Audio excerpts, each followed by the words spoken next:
গোসল করাটা সুন্নাত ও গোসল করলে আপনি সওয়াব পাবেন। গোসল যদি আপনি নাইবা করেন, বিনা গোসলে ঈদের নামাজ পড়লে আপনার ঈদের নামাজের কোনো রকমের কোনো ক্ষতি হবে না, শুধুমাত্র গোসলের সওয়াব থেকে আপনি বঞ্চিত হবেন, কিন্তু নামাজ আপনার জায়েজ হয়ে যাবে। কিন্তু বান্দা অত্যন্ত দুঃখজনক, রাতের বেলা যখন আমাদের গোসল ফরজ হয়ে যায়, যে কোনো কারণে যখন গোসল ফরজ হয়ে যায়, সমাজে যদি লক্ষ্য করে দেখা যায় ফরজ গোসল করা মানুষগুলো রাত 12টা 1টা 1:30টা 2টায় গোসল ফরজ হয়, সারা রাত তার গোসল করার সময় হয় না, নামাজ কালাম তার পড়া লাগে না, পরের দিন বেলা 1:30টা 2টা 2:30 কিংবা সকাল 10টায় গোসল হয়। যে গোসলটা ফরজ জ্যৈষ্ঠ মাসের গরমেও সে গোসলটা হয় না, আর যে গোসলটা না করলে ধর্মের কোনো ক্ষতি হয় না, পৌষ মাসের কোঁতানে শীতেও ঈদের সেই গোসলটা হদ্দ করা করে। পৌষ মাস বলে কেউ গোসল বাদ না ঈদের দিন কথা বলে? তাহলে ইসলাম যদি বুঝতেন তাহলে এই সর্বনাশটা হতো না, কখনোই এই সর্বনাশটা হতো না। যদি একটা একটা করে বলি না, রাত পার হয়ে যাবে। ইসলাম বলেছে একরকম, আমাদের জীবনের কালচার। দস্তরখান ব্যবহার করা সুন্নাত, রাসূল বলেছেন এতে অত্যন্ত রুজিতে বরকত দেন আল্লাহ, ব্যবহার করবেন। আমাদের বাড়ি দস্তরখান খুঁজলে পাওয়া যাবে, তবে সে কুটুম আসবে সেই দিন। দস্তরখান প্রায় মুসলমানের বাড়িতে আছে, তবে ব্যবহার হবে জামাই আসলে, যদি কোনো মোল্লা সাহেব আসে, মাঝে মাঝে 2-1টা বাড়ি এরকম জলসা চলেছে, প্রয়োজনে নামাজ কালাম একটু বাড়ি পড়তে হয়, তাহলে ভাই নামাজের পার্টি দাও দিন, পার্টিটা একটা দেশে তা সে ন্যাপথলিনের গন্ধ এত সুন্দর আর একদম নতুন ভাঁজ করা, ভাঁজ ভাঙেনি বলে এরা এ বাড়ির নামাজি কতজন, তাই তো হুজুর সে আমার বাপ হজে গেল তো এই পার্টিটা দিয়ে গেল, তার মানে আজকে উদ্বোধন হচ্ছে পার্টি।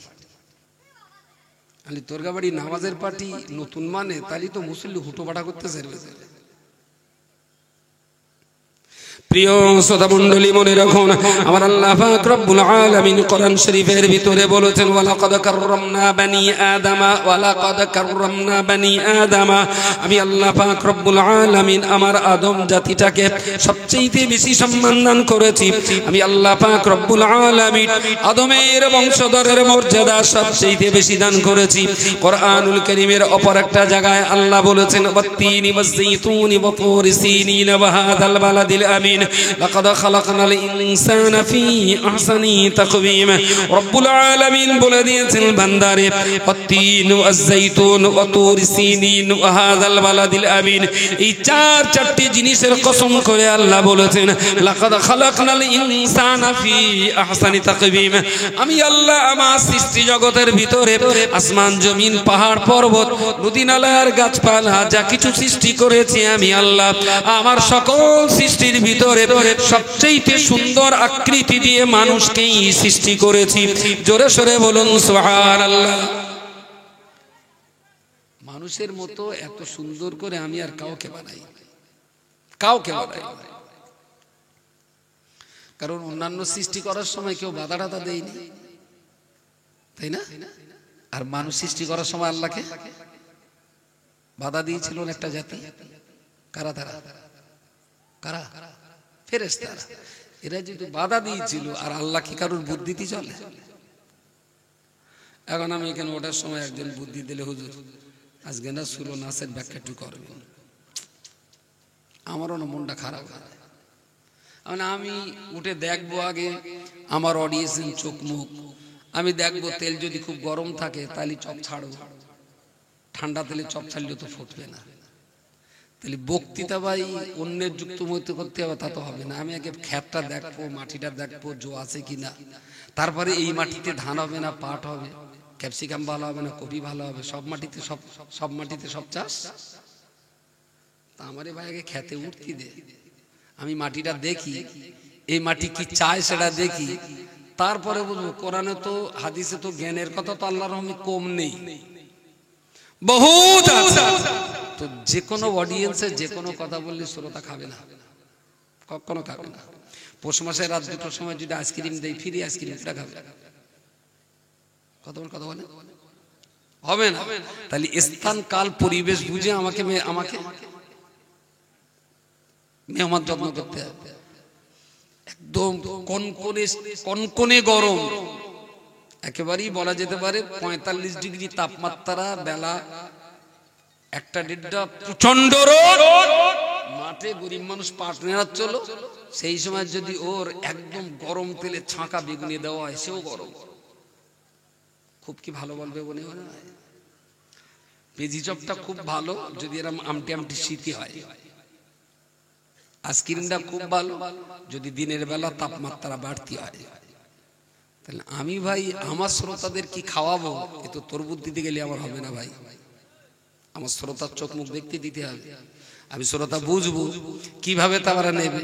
তারপর এটাও দেখবো শ্রোতারা ঝুড়িয়ে এনেছে না জগ মগ এনেছে। যদি ঝুড়ি আনে তাহলে পালং শাক দেবো, আর যদি দেখি না জগ মগ বালতি আছে তাহলে দুধ দেবো।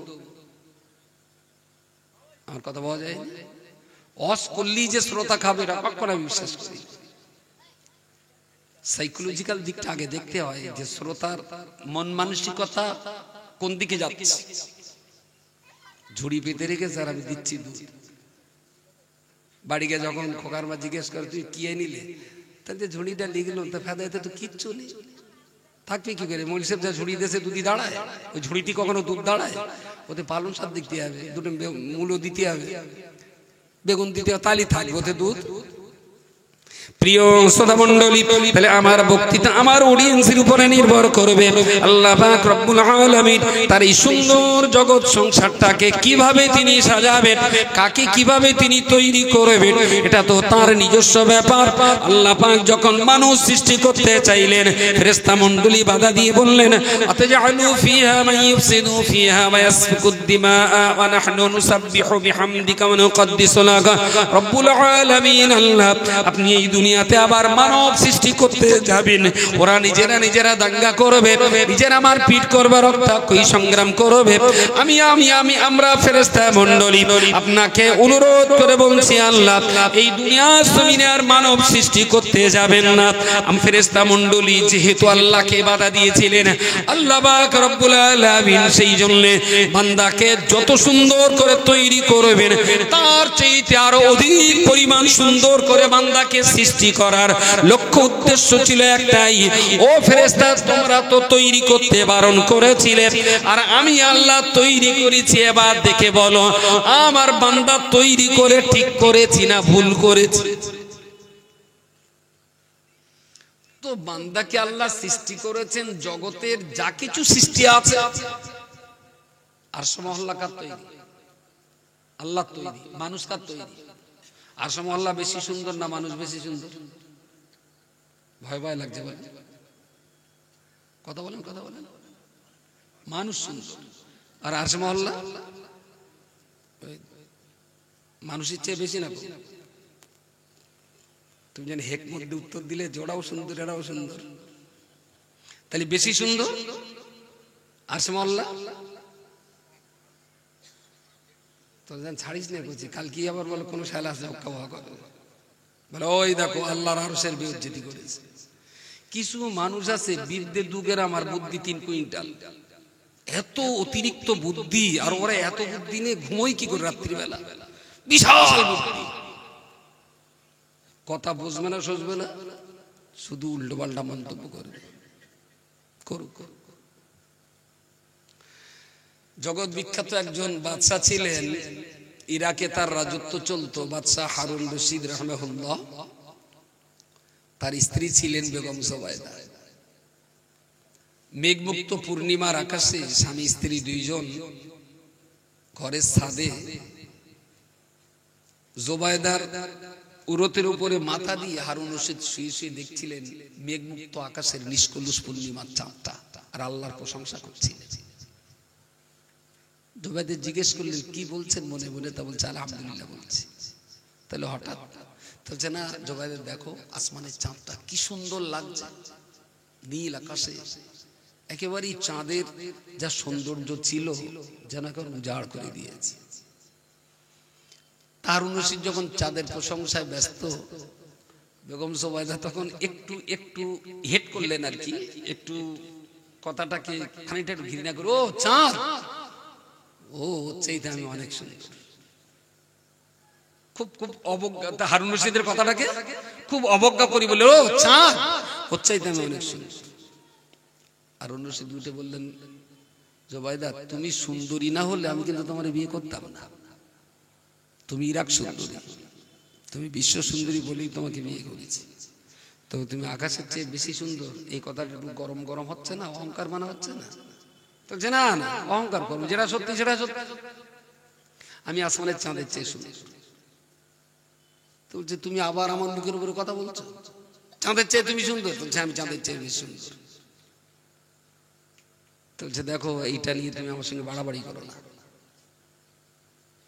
জোবাইদাই বললেন, সত্য কথার সঙ্গে আপনিও বেশি বুদ্ধি বাড়াবাড়ি করতে যাবেন না, সত্য তো সত্য, মিথ্যা মিথ্যাই। তা বলছে তার মানে? বলছে চাঁদের চেয়ে আমি বেশি সুন্দর। এই কথা স্বামী স্ত্রী দুজন বলতে বলতে একটা টাইমে বেগম জোবাদা বলেই ফেললেন যে আমার এই কথা যদি আপনি না মানেন আপনার ঈমান থাকবে না। এখন বউ যদি স্বামীর উপর ঈমান আর বেঈমানি ফতোয়া দেয়, মদ্দা লোকেরা ঠিক থাকে? তাহলে আমি তো বলছি তোমার চাইতে চাঁদ সুন্দর, তা বলছে তুমি যদি চাঁদের চেয়ে আমাকে সুন্দর বেশি না ভাবো তাহলে তোমার ঈমান নেই। উনি তখন বলে ফেললেন, আমার যদি ঈমান না থাকে তাহলে তোমার আর ঘর করতে হবে না। বুঝতে পারেননি? তালাক বলেননি, ঘর করতে হবে না। দুজনেই টেনশনে পড়ে গেছে। ওই কথায় তালাক হবে না হবে না, এখন যে যার মতন আলাদা হয়ে গে দুজনে দুই ঘরে শুয়েছে। দুজনেই তো জ্ঞানী পণ্ডিত ছিলেন। হারুন রশিদও বাকায়দা আলিম, আর বেগম জোবাইদা তো বাকায়দা হাফেজা ছিলেন। খুব খোদাভীত একটা ছোট্ট পরিবার, দারুণ সুন্দর স্বামী স্ত্রী দুজনেই আল্লাহওয়ালা মানুষ। ঘরে এসে দুজন দুই ঘরে শুয়ে সারা রাত কান্না। দুজনের মহব্বতটা তো কম ছিল না, কিন্তু মশলা দুজনেই জানে বলে এক ঘরে শুয়ে। বলা যায় না কি হয়েছে, খুব চিন্তায় আছে। এখন এই টেনশনে আর কোনো মতে এর সমাধান বেরোচ্ছে না। তো দুজনেই মুরিদ ছিলেন হযরত হাসান বসরি রাহমাতুল্লাহ আলাইহির। এনারও দুজনেই মুরিদ ছিলেন। হাসান বসরি রাহমাতুল্লাহ আলাইহি ওনাদের শায়েখ ছিলেন, শায়েখ। তো ওনার সংবাদ দিয়েছেন, বাড়ি গেলেন। তা হারুন রশিদ বলছেন, হুজুর ওস্তাদ, আমরা দুইজন একটা সাংঘাতিক মুসিবতে পড়ে গেছি। এই নিয়ে বিতর্ক হতে হতে ওই বলেছে আমি এই বলেছি, এই জন্য দুজনে আর কারোর সঙ্গে কারোর কথাও নেই। আমরা কেউ এক ঘরেও থাকি না, কারণ মশলায় যদি অসুবিধা থেকে থাকে তো আপনাকে ডেকেছে একটু ফয়সালা লাগবে। তা বেগম জোবাইদা দরজার পর্দার ভিতরে বসেন, হারুন রশিদ বাইরে বসেছেন, চেয়ারে বসেছেন, সম্মানের জায়গাটায় বসেছেন ওনাদের শায়েখ হাসান বসরি রহমতুল্লাহ আলী।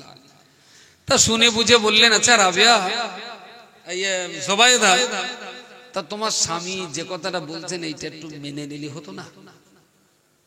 যদিও তোমার স্বামী বলছে, ওস্তাদ যদি স্বামীর কথা আমাকে মানতে হয় তাহলে রাত্রি আমার স্বামীদের যা বলেছি ওই ফতোয়াও কিন্তু আপনার উপরে বর্তাবে। বুকের পাটা কতটা শক্ত না হলে শায়েখের মোকাবেলায় দাঁড়িয়ে একজন মুরিদ মহিলা এই কথা বলতে পারেন? বলছে তার মানে? বলছে আমি রাত্রিতে আমার স্বামী হারুন রশিদকে বলেছিলাম আসমানের চাঁদের চেয়ে আমি বেশি সুন্দর। এটা যদি আপনি না মানেন তাহলে আপনার ঈমানি খাতরা হবে। বলছে তুমি এত কথা বলতে বলেছো? তুমি হ্যাঁ বলেছি। কেন বললে? বলছে হুজুর আমি আপনাকে অত্যন্ত সম্মান করি, শ্রদ্ধা করি, যদি অনুমতি দেন আমি কোরআন তেলাওয়াতটা আপনাকে একটু শোনাই। পড়ো পড়ো পড়ো পড়ো। আল্লাহ পাকের মাহবুবা বান্দি বেগম জোবাইদা রাহমাতুল্লাহ আলাইহা গড়ের পর্দার ভিতরে বসে অত্যন্ত মৃদুমন্দ আওয়াজে আল্লাহ পাকের কোরআনুল কারীম সূরা ফাতিহা থেকে তিনি শুরু করেছেন। সূরা ফাতিহা, সূরা বাকারা, সূরা আনাম, সূরা আরাফ একটার পর একটা পড়তে পড়তে পড়তে পড়তে 29 পারা শেষ করে 30 পারার কোরআন পড়ছেন। পড়তে পড়তে একটা জায়গায় যে তিনি পড়ছেন, ওয়াত্তিনি ওয়াজ-যাইতুন ওয়া তুরি সিনিন ওয়া হাযাল বালাদিল আমিন লাকাদ খালাকনাল কামারা ফি আহসানি তাকওয়িম। লাকাদ খালাকনাল কামারা ফি আহসানি তাকওয়িম। আর কোরআনে রয়েছে কি লাকাদ খালাকনাল, ইনসান। আল্লাহ বলেছেন লাকাদ খালাকনাল ইনসান, আর উনি বললেন লাকাদ খালাকনাল কমার। কমারুন মানে চাঁদ, আর ইনসান মানে, তাহলে আল্লাহ কোরআনে বলেছেন লাকাদ খালাকনাল ইনসান, আমি মানুষকে সৃষ্টি করেছি আহসানা তাকবীর। হাসানুন মানে সুন্দর, আর আহসান মানে সবচেয়ে সুন্দর, যার মতো সুন্দর আর হয় না।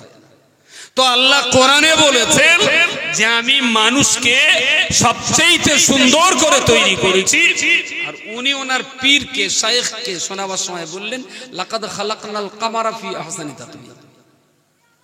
তো শাইখ বলে ধাউলা রাবিয়া অনেকদিন মনে হয় কোরআন পড়েনি, ভুলে যাচ্ছে। কি ওস্তাদ? তো যে ওখানে রয়েছে লাকাদ খালাকনাল ইনসান, তো বলছে না কমার আছে। বলছে আরে কোরআনে রয়েছে লাকাদ খালাকনাল ইনসান, আর তুমি কমার বললেই হবে। আম্মু আম্মু আম্মু ভাই একটুখানি জলদি জলদি।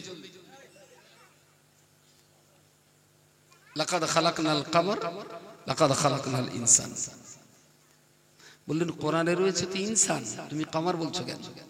তা বলছে এটা আমাকে না বলে হারুন রশিদকে বলবে। কিছু মাথায় যাচ্ছে না, স্লিপ খাচ্ছে। আল্লাহ পাকের বান্দি কথা বলার পরেতে বা আপনার শাইখ আবু হাসান বসরি রাহমাতুল্লাহ আলাইহি সুন্দর করে তিনি বুঝতে পারলেন, আহারে আল্লাহ পাক রব্বুল আলামিন কোরআন শরীফের ভিতরে বলেছেন লাকাদ খালাকনাল ইনসানা ফি আহসানি তাকওয়িম। আল্লাহ পাক রব্বুল আলামিন तमाम সৃষ্টি জগতের ভিতরে মানুষকে সবচেয়ে সুন্দর করে তৈরি করেছেন। বেগম জুবাইদা তুমি সেখানে বলছো কি লাকাদ খালাকনাল কামারা ফি আহসানি তাকওয়িম। আল্লাহ পাক সৃষ্টি জগতের ভিতরে চাঁদকে সবচেয়ে সুন্দর আকৃতি দিয়ে তৈরি করেছেন। আল্লাহ পাক যেখানে কোরআনে মানুষকে সুন্দরের কথা বলেছেন, তুমি সেখানে কমারকে সুন্দর কেন বলছো? বলে ওস্তাদ রাত্রি বেলাতে আমার স্বামী বাদশা হারুন রশিদের সঙ্গে চাঁদ আর আমার চেহারানি বিতর্ক হলো। আমার স্বামী হারুন রশিদ বলছিলেন চাঁদ সুন্দর, আমি জুবাইদা সেখানে বলেছিলাম আসমানের চাঁদের চেয়ে আমি সুন্দর। এবং এই কথা যদি আমার স্বামী না মানে, আমার স্বামীর ঈমানের খাতরে এই জন্য এসে যাবে। আল্লাহ যেখানে মানুষকে সবচেয়ে সুন্দর করে তৈরি করেছেন, আর আমার স্বামী বাদশা হারুন রশিদের বিশ্বাস যদি হয় না না না মানুষ সবচেয়ে সুন্দর নয়, বরং আল্লাহ পাক চাঁদকে সবচেয়ে সুন্দরদের দিয়ে তৈরি করেছেন, তাহলে আল্লাহ পাকের কথার উল্টো বলার কারণে আমার স্বামী তো ঈমানি খাতরা এসে যাবে। হুজুর ওটা আমার মনে ছিল, আমি ইচ্ছা করি কামার বলছিলাম বারবার, যাতে আপনার সঙ্গে আমার বেশি বিতর্ক করতে না হয়। হাসান বসরি বিচার করে বললেন হারুন রশিদ তুমি একটু তওবা পড়ে নাও, আর জুবাইদা যেটা বলেছে ওটাই ঠিক, তোমার পদক্ষেপটা ভুল ছিল। জোরে সোরে বলুন সুবহানাল্লাহ।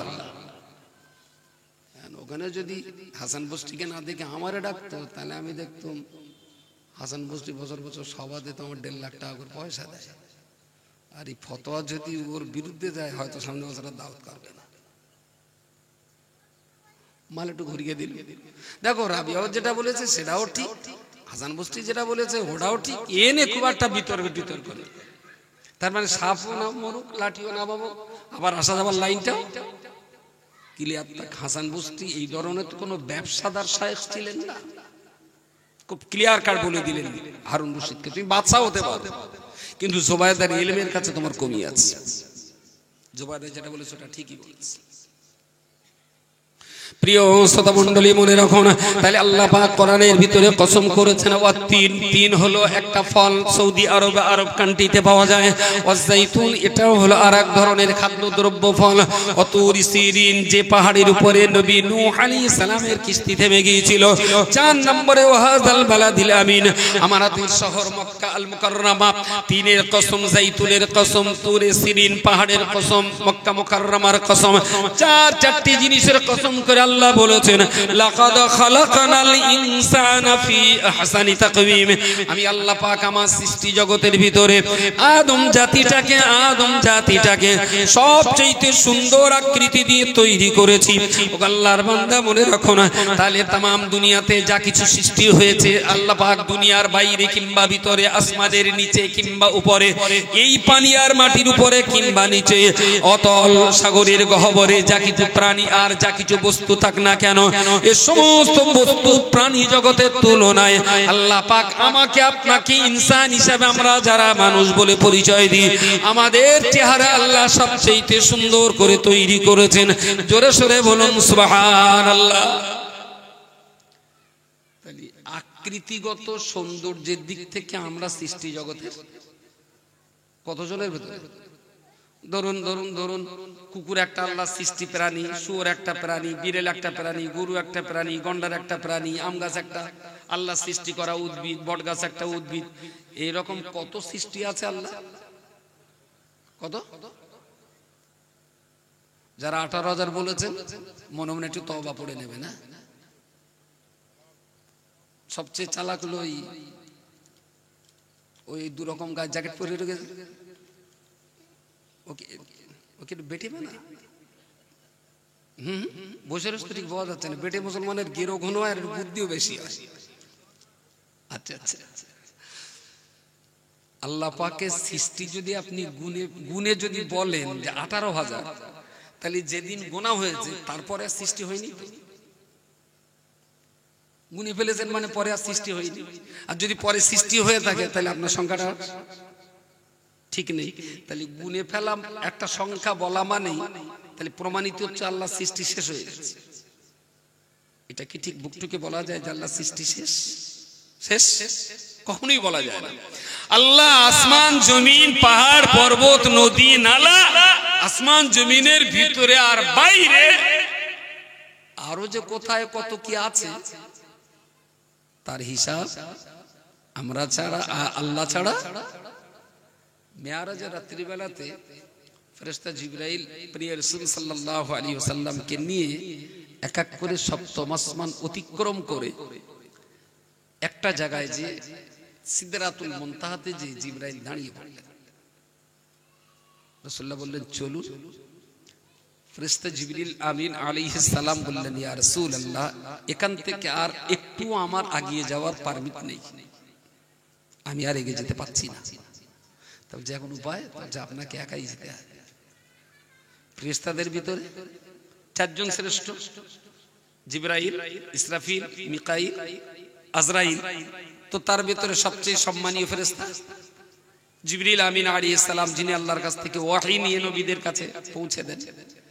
তো জিবরাইলের মতো শ্রেষ্ঠ ফেরেশতা তিনি একটা জায়গায় থমকে দাঁড়িয়ে বললেন এখান থেকে আর আমি এগোতে পারছি না, এবার আপনাকে একা যেতে হবে। এইবারে যদি জিজ্ঞেস করি ফেরেশতার মর্যাদা বেশি না মানুষের মর্যাদা বেশি? বলেন বলেন। মানুষের।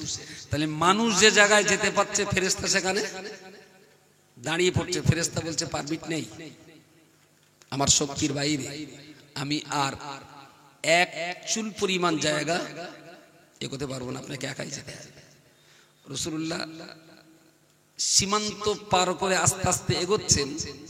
ফেরেশতা জিবরাইল বললেন ওদিক থেকে আর একজন ফেরেশতা এসে রাসূলুল্লাহকে নিয়ে যাচ্ছেন। আমি ফেরেশতা জানতামই না যে এই বাউন্ডারির এপারেও ফেরেশতা থাকতে পারে। বলুন সুবহানাল্লাহ। আচ্ছা, এই যদি হয় ফেরেশতার উক্তি, তাহলে বাউন্ডারি পার করে যে ফেরেশতাটা আছে ও আবার একটা জায়গায় গিয়ে থামবে, তাহলে ওর ওপারে আবার কি আছে সেটা আবার।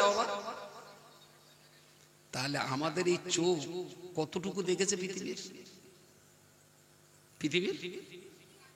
যদি কখনো সময় সুযোগ মিলে যায় একবার হলেও চান্স নেবে না। আন্দামানে গেছেন কেউ? আন্দামান কেউ জানেন? আন্দামানই যে শুধু তা না, আরো অনেক জায়গায় আছে। তো আন্দামানে যে আমার ছেলেরা বললো হুজুর এক জায়গায় চলেন বেরিয়ে আসি। তা গেলাম, যে দেখি ওখানে ওই 500 টাকা না কত করে একটা ফি নিচ্ছে। ফি নিয়ে নাকে আপনার ওই মাস্ক দিয়ে, পিঠে অক্সিজেন সিলিন্ডার দিয়ে ওদের জামা কাপড় পরিয়ে সাগরের ভেতরে ডুব মেরে নিয়ে যাবে সাগরের তলায় কি আছে দেখাবার জন্য। অবশ্যই এলাকাটা আবার মোটা দড়ি দিয়ে নেট দিয়ে ঘেরা আছে, যে কুমির টুমিরের ভেতরে ঢুকতে পারবে না। বেশ অনেক দূর থেকে ঘেরা আছে, তারই ভিতরে পাবলিকদের দেখা যায়। আমার হুজুর চলেন, আমি বলি এই লোক সব যাচ্ছে আসছে দেখা যাচ্ছে, তা ভয়ও তো লাগতেছে একটু, যে ডুব মেরে কতক্ষণ থাকবো, আর ওই যদি মাস্ক খুলে যায় তাহলে তো দোয়া ইউনুস পড়ার টাইম দেবে না, আমাদের যা দম চলছে না চলে। তাও দেখলাম অনেক সময় আমাদের সেই চোখ অল্প বয়সী ছেলে পিলেও যাচ্ছে, দে যায় আল্লাহ ভরসা করে জামা কাপড় খুললুম, ওদের জামা কাপড় পরিয়ে দিলে, আর পিঠে আবার ট্রেনিং করাবে, নিচে যে কি হবে না হবে সঙ্গে একজন থাকবে, সে মোটামুটি ও চোখে চশমা লাগিয়ে দিলে ও এক আঙুল দেখালে কি, দু আঙুল দেখালে কি, তিন আঙুল দেখালে কি, ওর ভিতরে তো কথা বলা যাবে না, যা হবে ইশারে ইশারে সেগুলো বলে দিয়েছে। আমার বলে দিয়েছে যদি আপনার অক্সিজেন ফুরিয়ে দমের কষ্ট হয় তাহলে এক আঙুল দেখাবেন, যদি এখনো আপনি আর একটু বেড়াতে চান তাহলে দু আঙুল দেখাবেন, যদি আপনার কষ্ট হয় তাহলে 5 আঙুল দেখাবেন, আমি বসবো যে এক্ষুনি এর উপরে তুলতে হবে। আমারও শিখিয়েছে, আমার যা যা করতে হবে ওর যা যা করতে হবে সব শিখেছি। তা গিয়েছি, গিয়ে বলছে প্রথমে আপনাকে খানিক দূর নিয়ে ছেড়ে দেবো, হ্যাঁ আপনি সহ্য করতে পারবেন কিনা দেখা হবে। তা হাফ মিনিট খানি নিচে এনে ছেড়ে দিয়েছে, দিয়ে আমারে ও যা বলেছে বুড়ি আঙুল দেখিয়েছে, ঠিক আছে, আমি তো 2 আঙুল দেখলাম, হ্যাঁ আমি বিরাট ঠিক আছে, চলো কত দূর যাবা। তার ডাঙায় তুললো না, ওইভাবে নিয়ে গেল। কতদূর নিয়ে গেছে জানি না, ওর নিচে যে দেখছি অনিন্দ সুন্দর গাছপালা, কত রকমের গাছ, আর কত রকমের ছোট ছোট মাছ, আর কত রকমের শামুক আর ঝিনুক, কত রকমের পাথর, আর সে যে কি সুন্দর চেহারা, তার চোখে না দেখলে, ওসব ছবি পিকচার করে এনে দিলে লোকে বলবে এসব চালা চিটিং বাস, এডিট করে তৈরি করেছে না।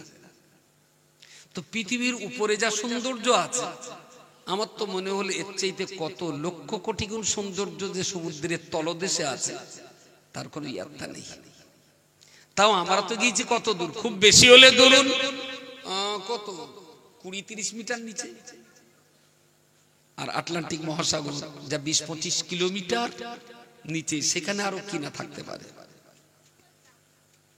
এত সৌন্দর্য দিয়ে তাম দুনিয়াটাকে আল্লাহ সাজিয়েছেন, আসমান সাজিয়েছেন, চন্দ্র সূর্য গ্রহ নক্ষত্র নিহারিকা পুঞ্জ দিয়ে এই জমিনকে সাজিয়েছেন, কত রকম গাছপালা আর পাথর প্রাণী জগৎকে দিয়ে। আর এগুলো তো দুনিয়ার আসমানের ভেতরে আছে, এর বাইরে আবার কি আছে না আছে আল্লাহু আলাম। তো সৃষ্টি জগতের সংখ্যা আমরা কেউ জানি না, আল্লাহু আলাম, আল্লাহ তিনিই জানেন তার সৃষ্টি জগতের সংখ্যা কত। এই বিরাট সৃষ্টি জগতের ভিতরে সবচেয়ে সুন্দর কারা? এখানে আছে তো তারা? সবচেয়ে সুন্দর মানুষ, মানে আমরা সবচেয়ে সুন্দর। ভেরি গুড, আমরা হলাম সবচেয়ে সুন্দর। আর আগে একটা কথা বলে রেখেছিলাম, ওয়ালাকাদ কাররামনা বানি আদম। কাররাম মানে সম্মানিত করা, মর্যাদাবান বা মর্যাদা দেওয়া ইত্যাদি ইত্যাদি। আল্লাহ বলেছেন আমার সৃষ্টি জগতের ভিতরে সবচেয়ে সেরা সম্মান আর সেরা মর্যাদা আমি মানুষকে দিয়েছি। আরো একবার বলুন সুবহানাল্লাহ। তাহলে মানুষের দুটো পাওনা, এক নম্বর হলো সৃষ্টিগতভাবে মানুষ সবচেয়ে সুন্দর, আল্লাহ পাকের দেওয়া এই মানুষ হলো সবচেয়ে বেশি মর্যাদাবান। মানুষের মর্যাদা এক নম্বর, মানুষ সৌন্দর্যে এক নম্বর। পৃথিবীতে দেখবেন অনেক জিনিস দেখতে সুন্দর না কিন্তু খুব দামি, আবার এমন এক জিনিস আছে দেখতে খুব দামি কিন্তু খুব একটা সুন্দর না। এটা স্বাভাবিক বোঝাবার জন্য বলতে পারি। আপনাদের এখানকার একজন একটা গরিবের মেয়ে, সে দেখতে শুনতে বিরাট ভালো, আবার দেখা যায় একটা বড় লোকের মেয়ে, তার গায়ের রং চাপা, এরম নেই? থানায় দেখবেন যে চান প্রায় 75 কিলো ওজন, আর পাঠানের মতন দেখতে সেই রকম সাদা পরিষ্কার, আর যে ওসি হয়েছে এটা ডাঁড় কাটবে না, গার রং কালো, এখানে একটু মাংস বসা, চোখ দুটো ঠেলি বেরোনে, এরকম হয় না মাঝে মাঝে? অফিসারের চেয়ে ঝাড়ুদারের দেখতে শুনতে অনেক সময় ভালো হয়। তো আমাদের স্বাভাবিক দৃষ্টিভঙ্গি নিয়ে বলছি, অনেক সময় চোখে দেখতে ভালো হলেও কাজটা ভালো না, কাজের মর্যাদা নেই। আবার অনেক সময় কাজের মর্যাদা থাকলে চোখের দৃষ্টিভঙ্গি দেখাশোনাটা খুব ভালো নাও লাগতে পারে, ভালো নাও লাগতে পারে। খুব ভালো ওষুধ খেতে তিতো লাগতে পারে, খেতে তিতো লাগতে পারে। আবার খুব কম দামি ওষুধ বিরাট ভালো লাগতে পারে। কিন্তু একই সঙ্গে সৃষ্টিগতভাবে দারুণ সুন্দর তৈরি, আবার সম্মানগতভাবে শ্রেষ্ঠতম সম্মান, এই দুটো শুধুমাত্র মানুষ পেয়েছে আল্লাহ সৃষ্টি জগতের ভিতরে। এই দুটোর একটাও আর কোন সৃষ্টিকে আল্লাহ দেননি। আরো একবার বলুন সুবহানাল্লাহ, সুবহানাল্লাহ। এতক্ষণ ধরে যা বলেছি শুধু মানুষের কথা বলেছি। এবারে মানুষের ভিতরে কেউ ঈমান নিয়েছেন, কেউ ঈমান নেন। এর ভিতরে কারা ভালো? রব্বুল আলামিন আল্লাহ কোরআন শরীফের উপর একটা জায়গায় বলেছেন, রব্বুল আলামিন আল্লাহ পরিষ্কার করে তিনি বলেছেন, ইয়ারফাইল্লাহুল্লাযীনা আমানু মিনকুম ওয়াল্লাযীনা উতুল ইলমা দারাজাত। এই পৃথিবীর মনুষ্য জাতি, ইয়ারফাইল্লাহুল্লাযীনা আমানু আমানু, মানব জাতির ভিতরে সবচেয়ে ভালো মানুষ তো তারাই হবে যারা স্রষ্টার সৃষ্টিকর্তাকে যারা বিশ্বাস করে নিয়েছেন, তারাই তো মানব জাতির ভিতরে সবচেয়ে ভালো মানুষ। তাহলে স্বাভাবিকভাবে মানুষেরা সৃষ্টিগতভাবে এরা সুন্দর, সৃষ্টিগতভাবে আল্লাহর পক্ষ থেকে এরা সম্মানিত। সমস্ত মানুষ সুন্দর, সব মানুষ সম্মানিত। আর এই সুন্দর আর সম্মানিত সমস্ত মানুষের ভিতরে বেশি মর্যাদাবান তারাই পেয়েছে যারা আল্লাহকে এক বলে মেনে নিয়েছেন। জোরে বলুন সুবহানাল্লাহ। তাহলে সব মানুষ সুন্দর, সব মানুষ মর্যাদাবান।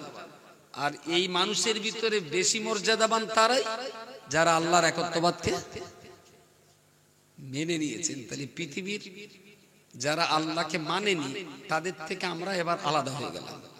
এতক্ষণ মানুষের কথা হচ্ছিল, আমরা সবাই একসঙ্গে ছিলাম। এবার যখন ইমানদারের প্রসঙ্গ, তাহলে অবিশ্বাসীরা একদিকে, আমরা ইমানদারেরা আর একদিকে। খুব ক্লিয়ার। তাহলে ইয়ারফাইল্লাহুল্লাযীনা আমানু, যারা সৃষ্টিকর্তার অস্তিত্বকে স্বীকার করে নিয়ে আমি আল্লাহর প্রতি বিশ্বাস করেছেন, তারাই হলো মানব জাতির ভিতরে ভালো মানুষ। আমরা তো আল্লাহকে বিশ্বাস করেছি নাকি? বিশ্বাস, ভেরি গুড। এইবারে যদি আমি একটু বলি, আমার কিন্তু চোখ মুখ দেখে আমার সাহস হচ্ছে যে আমি বোঝাতে পারবো। এরপরেও যদি না পারি তাহলে আমার ব্যর্থতা, আমার ব্যর্থতা। এই নাতি ধরে বসা, বসাবো, হ্যাঁ বস। যখনই এরকম সভা সমিতি যাবেন, ওইসব খুচরো মাল ধরে নিয়ে আসবে, বকাবকি করলে হবে না।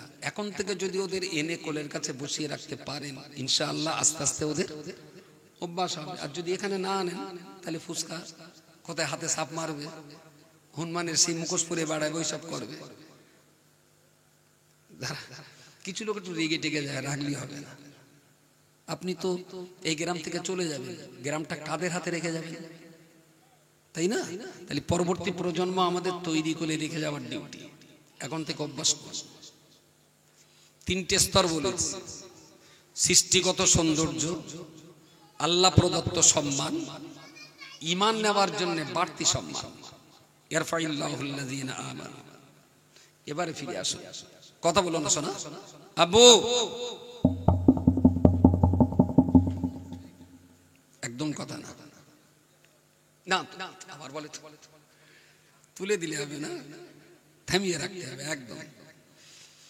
এবারে যেটা বলার, ধরুন আমাদের এই ভোজের মাঠ গ্রামে মুসলমান বংশে জন্ম নেওয়া একটা ছেলে, তার নাম, কার নাম বলবান বেঁধে যাবেন, কি জানি, ধরুন ভদা। ছেলেটা জন্ম মুসলমান করে, এক ওয়াক্ত নামাজ পড়ে না, ঈদের নামাজও পড়ে না, বাপ মার ধরে ঠ্যাঙায়, প্রচুর পরিমাণ জেনা করে, জমির আইলও ঠেলে, মানুষও খুন করে। আর কি আছে খারাপ কাজ?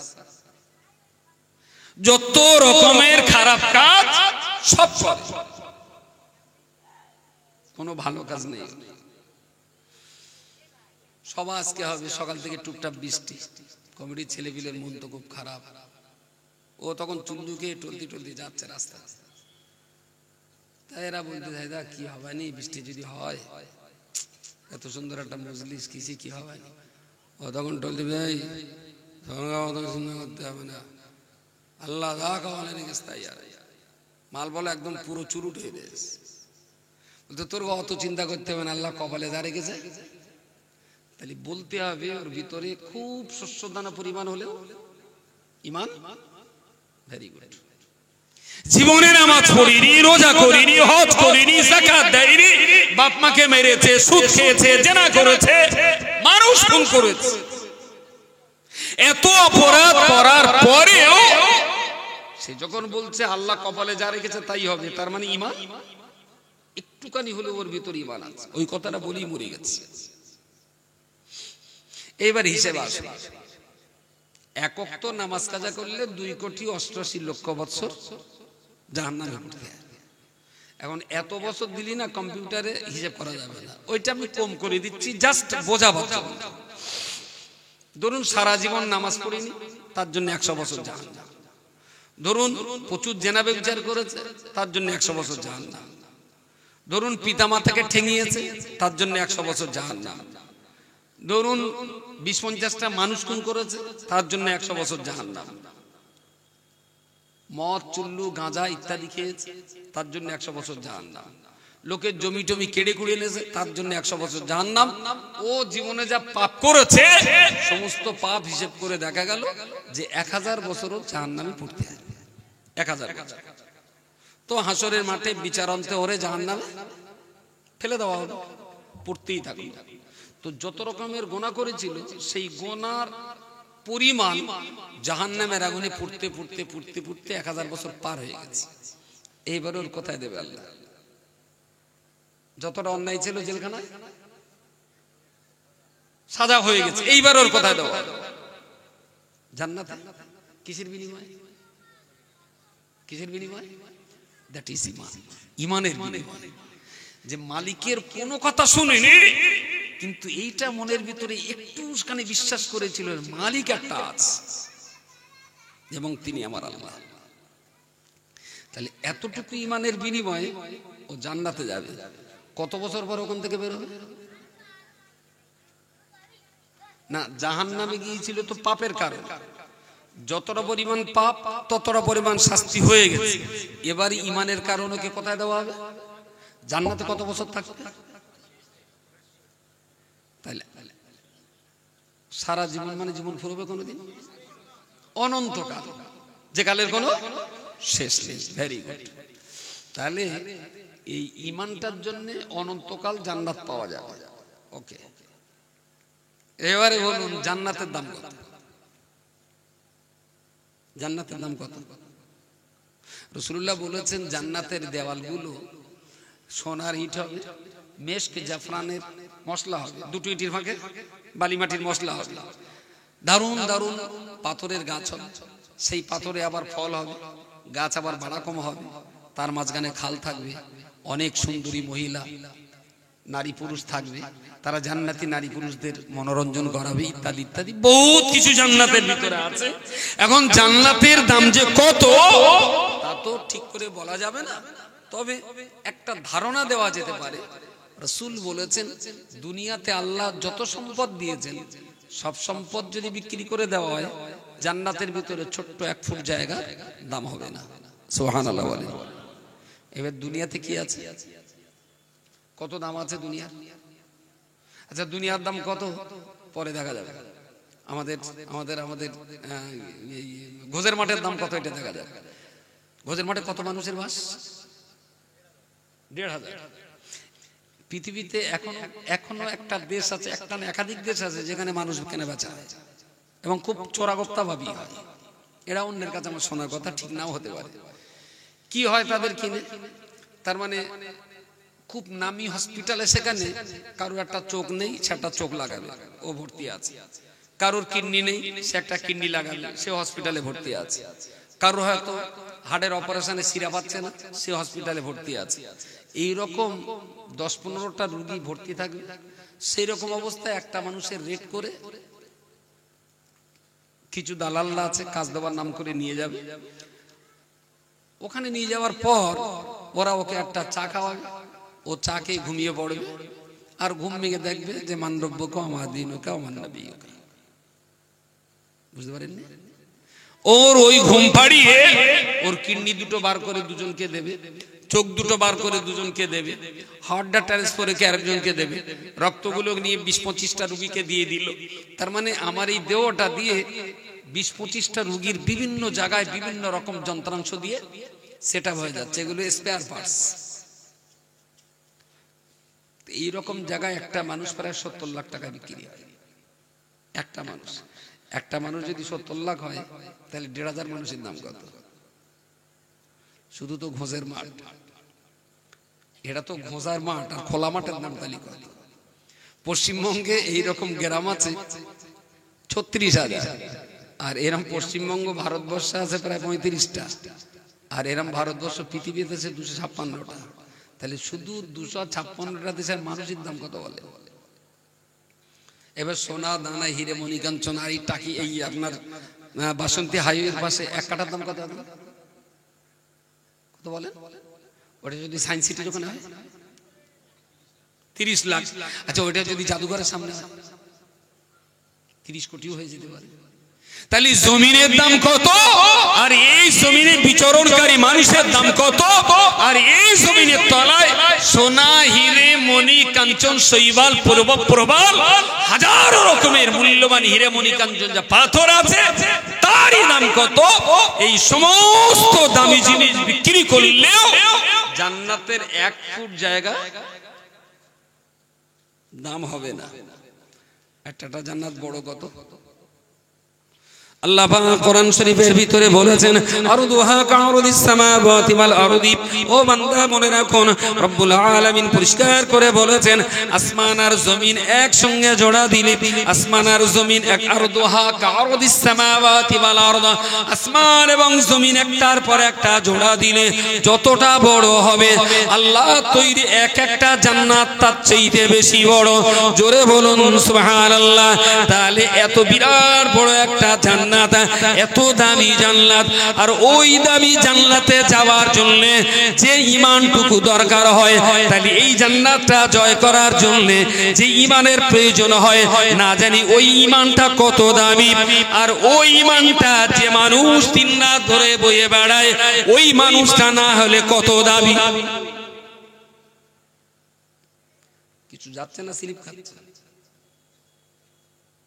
চোখ মুখ ভালো ঠেকতেছে, মনে হচ্ছে ফিতে জড়িয়ে যাচ্ছে ক্যাসেট। 1 ফুট জায়গা যদি হয় দুনিয়া বিক্রির সমান, তাহলে 6টা-7টা আসমান আর জমিন জোড়া দিলি যত বড়, এত বড় একটা জান্নাত। আর ওই জান্নাতে যেতে গেলি যে ঈমানটা লাগে, তাহলে তার দাম কত? আর সেই ঈমানটা যে ঈমানদার বইয়ে বাড়াচ্ছে, ওই ঈমানদারের দামটা কত? যদি ঈমানদার তার দাম জানতেন, তাহলে এই দামি দেহটা কখনো খৈনি রইলে আর তেরঙ্গা গিলে শেষ করে দিতেন না। এই দামি সুন্দর মর্যাদাবান দেহ, যে দেহ একত্ববাদীর ঈমান নিয়ে বয়ে বেড়ায়, আর যে ঈমান আমাকে একটা দিন জান্নাতে পৌঁছে দেবে, সেই জান্নাত যদি এত দামি হয়, তাহলে সেই দামি জান্নাতে যাওয়া ঈমান যে মুসলমান বয়ে বেড়ায়, এ মুসলমানের দাম যদি মুসলমান জানতেন, তাহলে চায়ের দোকানে প্রতিদিন 3 ঘন্টা ডিউটি হতো না। মুসলমানের ডিউটি তখন মসজিদে হতো। আজীব তামাশা। বলবেন অমুক জায়গায় মাথা ফেটে গেছে 3 জনের, চৌবুজকে আপনি ধরিয়ে নেন, মেরেছেও মুসলমান, মরেছেও মুসলমান। খুব কি মিথ্যে কথা বলছি আমি? আর আমি তো একদম ভাঙড়ে দাঁড়িয়ে কথা বলছি। ভাঙড় তো ওঠে নাকি? তার মানে এটা আপনাদের খুব জানা আছে। মারবে মুসলমান, মরবেও মুসলমান। আমাকে বলবেন যে MA পাস করা একটা ছেলে মরেছে, এমএ পাস করা একটা ছেলে মেরেছে, একটা মাওলানা মেরেছে, বা একটা মাওলানা আর এক মাওলানার দ্বারাই মরছে। মারছে কারা? 7 ক্লাস কম 9 ক্লাস পাস, 12 ক্লাস কম 14 ক্লাস পাস, মারছেও এরা, মরছেও। তাহলে দিনের শেষে প্রমাণিত হচ্ছে জাতির এই চরম বিপর্যয়ের পিছনে অনেকেই দায়ী, তার ভিতরে অজ্ঞতা আর মূর্খতা, অশিক্ষার কুশিক্ষাটাও অনেক রকম বড় দায়ী। এর জন্য ভাঙড়ের মুসলমানদের হাতে কি প্রজেক্ট আছে আমি জানি না। এসছেন না? আলহামদুলিল্লাহ। এখন 9:10 আর 10 মিনিট না, হতো না, ঠান্ডা ঠান্ডা যুক্ত।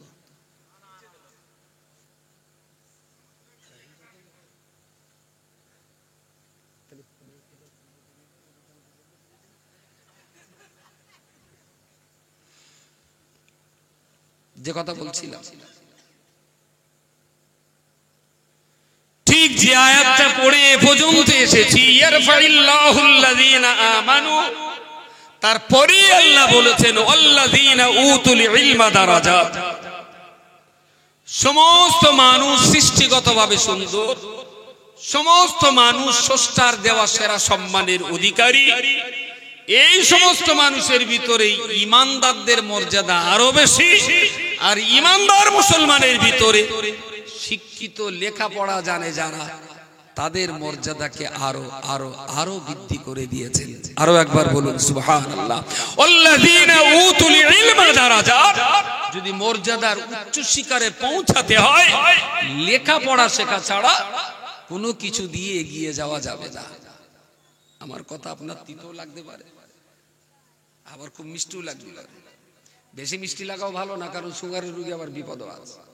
তিতো লাগলে যে খুব দোষ হবে তাও না, তিতো খালি একটু হৃৎপিণ্ড না কি একটা বলে কলজে ব্যবসা আছে, তিতো খালি নেই, কোটা আবার পরিষ্কার হয়। ভাঙড় থানায় দুরকম মানুষের, বাইরে থেকে দুরকম মানুষ যায়। কেউ মার খেয়ে থানায় যায়, আর কেউ মেরে থানায় যায়। তাহলে যে মারে সে আসামি, আর যে মার খেয়ে সে ফরিয়াদি। এরা দুটোই থানায় যায় বিচার চাওয়ার জন্য, পুলিশ বিচার করে। এখন মেরে আসামি, মার খেয়ে ফরিয়াদি, বিচারক, থানার ওসি। আচ্ছা, এই তিনটের ভিতরে সম্মানী কেনা বেশি? থানা। ও মারেও না, মারও খায়, কিন্তু সম্মান বেশি। আচ্ছা, ওসি হতে গেলে প্রতিদিন কমান্ডেল করে বিড়ি খাতে হয়। কত কত কত বান্ডেল বিড়ি খালি ওসি হওয়া যায়? তাড়াতাড়ি বলে কি হতে হবে? ওসি তাহলে কি করে হওয়া যাবে? লেখাপড়া। তাহলে লেখাপড়া শিখে যদি ওসি হয়, তাহলে সেই শিক্ষিত ওসির কাছে যারা বিচার চাইতে যাচ্ছে, এ মারা পার্টি অশিক্ষিত, মার খাওয়া পার্টি। মুসলমান সারা জীবন মারল, সারা জীবন মার খেল, কিন্তু কোনোদিন ওসির জায়গাটা দখল করার চিন্তা করলো না, কারণ ওখানে লেখাপড়া করা লাগবে। তবেই তো এই জায়গাটা দখল। সম্মানের জায়গা হলো ওসির জায়গা। এরা ওই জায়গাটা নিয়ে কোনো চিন্তা নেই, কে কত মারতে পারে আর কে কত মার খাতে পারে। সম্মান কিন্তু লেখাপড়ার সাথেই জড়িয়ে। খুঁজুন ভাঙড়ের রেজিস্ট্রি অফিস কোথায়? ভাঙড়ে কোথায়? বাজারের ভিতরে ওপারে বিডিও অফিসের গায়ে রেজিস্ট্রি অফিস। রেজিস্ট্রি অফিসে একজন অফিসার থাকেন, তার পদ হলো ADSR, এডিশনাল সাব রেজিস্ট্রার, তাই তো নাকি? Additional sub registrar. কেউ জমি বিক্রি করছে 1 বিঘে 50 লাখ টাকায়, কেউ জমি কিনছেন 1 বিঘে 50 লাখ টাকায়। একজন বিক্রি করবেন, একজন কিনবেন। ইনি 50 লাখ টাকা দেবেন, ইনি 50 লাখ টাকা নেবেন। আর এদের নেওয়াটা সুন্দর একটা স্ট্যাম্পে লেখা হয়, লেখা কাগজটা জমা দেওয়া হবে, শেষ টাইমে হাকিমের কাছে যাবে। হাকিম ওর নিচে একটা সিগনেচার করে ছেড়ে দেবে। এ 50 লাখ টাকা দিয়ে কিনেছে, এ 50 লাখ টাকা নিয়ে বেচেছে। যে হাকিম সিগনেচার করেছে, ও সিগনেচার না করা পর্যন্ত কি বেচাকেনা কমপ্লিট? তাহলে যার সিগনেচারে বেচাকেনাটা রেডি হয়, সেই হাকিম আছে, বিক্রেতা আছে, ক্রেতা আছে। তিনটের ভিতরে সম্মান বেশি কাজ। তিনটের ভিতরে মুসলমান সারা জীবন জমি বেচলো আর কিনলো, কিন্তু সই করার জায়গাটা দখলের চিন্তা করলো না। সম্মানের জায়গাটায় কারা যাচ্ছে? কথা বলে লেখাপড়া শিখে যারা শিখেছে তারাই চলে যাচ্ছে। সে হিন্দু হতে পারে, খ্রিস্টান হতে পারে, আর মুসলমান শুধু গরুর ঠ্যাং নিয়ে মামলা করছে। আজকে দুপুরে একজন ফোন করেছে, আমি তখন এত ব্যস্ত, ফোন করেছে তার ধরেছি, ধরে বলছে ভাই একটা তর্ক হচ্ছে, একটু বলবেন? আমি ছিলাম তোমার তর্ক করবার উত্তর দেওয়ার মধ্যে, তাহলে জানা হুজুর একটুখানি বলতে খুব দরকার। আমি তা বলো, তাহলে কোরআনে নাকি কোনো জায়গায় গরু খাবার কথা নেই। আমি তোমার মত কি? তা বলছে না, ওরা বলতেছে গরু খাওয়ার কথা কোরআনে নেই, তাই আমি আপনার ফোন করেছি। আমি বলি ভাই তাহলে তুমি গরু খাও? তাহলে হ্যাঁ খাই। আমি বের করার দায়িত্বটা তোমার, বলে লাইন কেটে যায়। ওর সঙ্গে বকতে গেলে মাথা ঠিক থাকে। গরু খাওয়া কোরআনে আছে কিনা তাই নিয়ে মাথা ব্যস্ত, লেখাপড়া শিখে বড় হওয়াটা কোরআনে আছে কিনা এই সালাকা ওর সামনে কোনো ধ্যান ধারণা নেই। গরু রাখা। আর আমার জীবনে আমি কোনোদিন দেখিনি গোশ বিক্রেতা গোশ বেচতে বেচতে বিক্রি হচ্ছে না, মানে খানিকটা গোশ তো কুকুরির দেশে তুই খেয়েলে। আমি জিজ্ঞেস করেছি অনেক কথা, আমি বলি সব গোশ বিক্রি হচ্ছে? হ্যাঁ। আমি সেই 2-5 কেজি বেশি হয় না? তো বলছে না না সব বিক্রি হয়। আমি তো 500 গ্রাম বেশি হয় না? তো বলছে না না। তার মানে হয়তো 250 টাকা বিক্রি করছি, সন্ধ্যে হয়ে গেল। তখন আর খদ্দের গোবরটা নেই, তখন বললাম 225 টাকা। এবার 5-7 জন টানাটানি করলাম। তার মানে বিক্রির অভাবে কুকুর কোনোদিন 200 গ্রাম গোস্ত পায় কি গেল যে গিলতেছে গরু, খাচ্ছেও গরু, হচ্ছেও গরু। কতবার বলছি ভাই গোশটা কম খা, দুধ একটু বেশি খা। দুধই উপকার আছে, গোশে ক্ষতি বেশি। কিন্তু গোশে ক্ষতি বেশি বললে আবার ফতোয়া যাবে। মনে করিস গরু মানে ইসলামের অর্ধেকটা, আর এই বক্তা বলে কিনা গোশ খালি ক্ষতি হবে, ওর তাহলে ইমানের গন্ডগোল আছে। আজীব তামাশা। গরু নেই মাথা খারাপ, যেন গরুর সঙ্গে ইসলামের একটা বিরাট সম্পর্ক। অর্ধেক ইসলাম গরুতে, আর বাকি অর্ধেক ইসলাম হলো হাজামের চাকুতে। হাজাম চাকুতে 3 মৌজার ফিলার একটা চিহ্ন দিয়ে দিলে, আর গরু এসে এর মোটামুটি ইমানটা পাকা করে দিলে, একদম বিনা বাধা স্টেট বাইপাসে জান্নাতে চলে যাওয়া। জান্নাতের দরজার সামনে যদি ফেরেশতা জিজ্ঞাসা হয় তুই কাটা? আমি মুসলমান। যাবি কোথায়? জান্নাত যাবো। তুই মুসলমান, তার প্রমাণ? সঙ্গে সঙ্গে সাটার তুলে দেখে নেবে, দেখে নাও আমি মুসলমান কিনা। সাটার ফাটা বুঝতে পারছেন? সকালে একটু বাসি করে বুঝবেন। এই ছাড়া এ জাতি বেচলো জমি, কিনলো জমি, কিন্তু এডিয়াসারে সই করার জায়গাটায় যাওয়ার জন্য যে 50 লাখ টাকা দিয়ে জমি কিনলো, ও যদি 50 লাখ টাকা খরচ করতো, তাহলে ওর বংশে অন্তত গোটা 10 এডিয়াসার তৈরি হতো। কিন্তু এরা বেচবেও, এরা কিনবেও, এরা আর দলিলের মর্যাদা হবে এডিয়াসার সিগনেচারে, ওই মর্যাদার জায়গাতে এরা কখনো যাবে না। মারপিট করতে বলো, চুটিয়ে মারপিট করে। এই তো মাস বোধহয় 2-2.5 বছর পরে আবার একটা বকরা ঈদ আসছে, প্রচুর পরিমাণ গরু কোরবানি হবে বকরা ঈদের সময় আবার। আর ভাঙড়ের মুসলমান যদি বকরা ঈদ ঠিকঠাক পালন না করে, পশ্চিমবঙ্গের আর কোথাও হবে না। এর টেন্ডার ভাঙড়ের মুসলমান ডেকে গেছে মোটামুটি। চলুক, কতদিন চলতে পারে। প্রিয় সদমণ্ডলী, আমি কি বলতে পারি না, আল্লাহর বান্দা, পৃথিবীর যত সম্মানের জায়গা, পৃথিবীর যত মর্যাদার জায়গা, সব জায়গায় তো শিক্ষিত মানুষের বসবাস। 420 জন হাজি, আপনার 773 বোয়িং বিরাট বড় একটা বিমানে 420 জন হাজি সাহেব, এরা মক্কা মুকাররমায় হজ করতে যাবেন, মক্কা শরীফে হজ করতে যাবেন। এরা যখন হজ করতে প্লেনে ফ্লাইট উঠে গেল, একেবারেই ফ্লাইটে সবার সামনে দুইজন বিমান পরিচালক, বিমান চালক, পাইলট, একজন মেন পাইলট, একজন সহকারী পাইলট। তাদের ভিতরে একজনই থাকেন মেন পাইলট, পাশে একজন সাহায্য সহযোগিতা করেন। একটা মাত্র পাইলট, তিনি মূলত প্লেনটা চালান। এদিকে 420 জন ব্যক্তি, একজন 4.5 লক্ষ টাকা খরচ করে মক্কায় হজ করতে যাবেন।